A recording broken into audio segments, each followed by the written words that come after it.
We're here at the Royal Family Farms, and we're asking a farmer some questions, right? So here we go. So, hey, Raul, how you doing? Can you give us a say hello and give us a description of where we're at? Hello, Santa Ana. Yeah, we are in Riverside, California. This is where we grow our produce, and we're a cloudy day today. Right. Okay. What do you have growing here? What's going on? I'm looking at your crops. We got right here in the back is cauliflower. The dark one will be kale, and the one behind it, in between the purple, will be another kale, and then purple cabbage. Purple cabbage. Right on. Some repollo for some fish tacos. Some pozole, you know. Right. And how big is your farm, Raul? So our farm right here is 5 acres, and then we got another 8 acres across the street.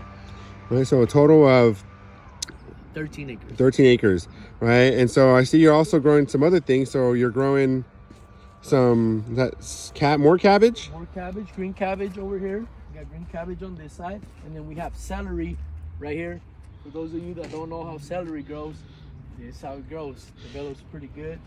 We have some little broccoli sprouts right here on this side, which is doing really good.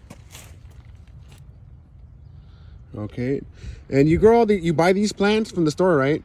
So we buy these plants from a nursery. We start them as starters. They're about 3 inches tall, and then they start developing. It takes about 3 months for all this harvest to come in. So 3 months for your food to grow.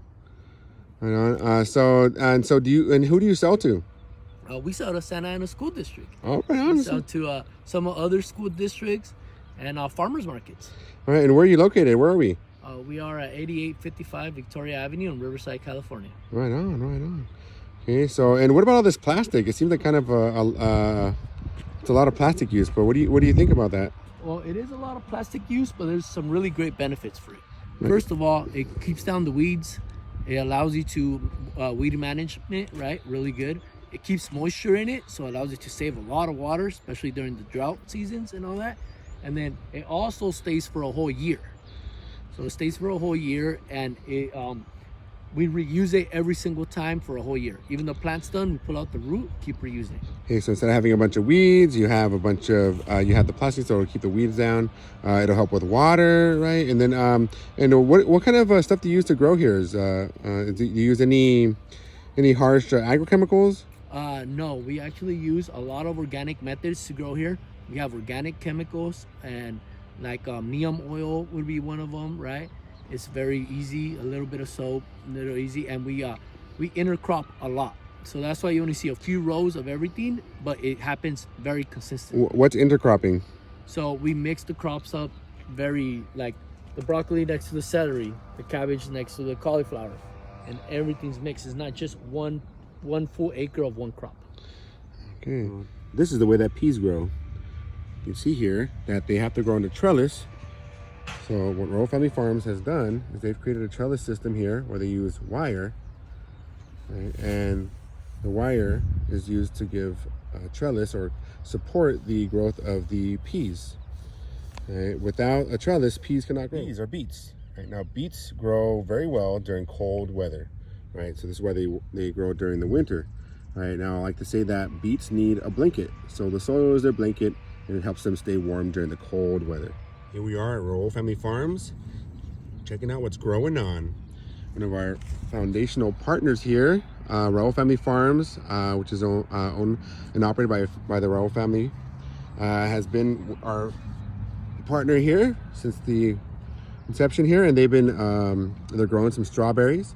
Right, we're also going to work on some educational components, and this is their hoop house, right? And actually, look at this area here. This is where their future packing house is going to be. All right, so through our partnership, we're able to support our small family farms, and they're developing their farm to be able to supply more nutritious, delicious, culturally relevant foods to our population here in Southern California. This is broccoli. So broccoli is a brassica, right? In the same family as cauliflower and other types of broccoli like Romanesco. And here, most people just eat the actual broccoli itself, but the broccoli greens are actually very delicious and nutritious. All right, so Raul, one big thing about Santa Ana is that we have a lot of farmers or former farmers that live in Santa Ana. So I want to ask you about farmer equity, or like the way people, farmer worker labor treatment. So what makes you different from a big farm? Well, right here we got fair pay. fair wages, fair pay, right? We got sick time, we got a couple vacation days, right? And everyone here is not in a rush or in a contract scenario where they have to overwork. What do you mean by contract scenario? So we don't pay them by piecework. So for example, we don't pay you $1 a box of strawberry or $1 a box of lettuce. We allow you to work at your pace. Obviously, it has to be a reasonable pace. You can't cut one box in 8 hours because that wouldn't work. And why is that important to you? It's important because our actual workers will stay longer. Their body will be more respected, you know? You don't want to punish your body or force your body and then get an injury. What happens to workers that work conventional in the conventional farms? Well, they overstress their body and they're prone to more injuries. Okay.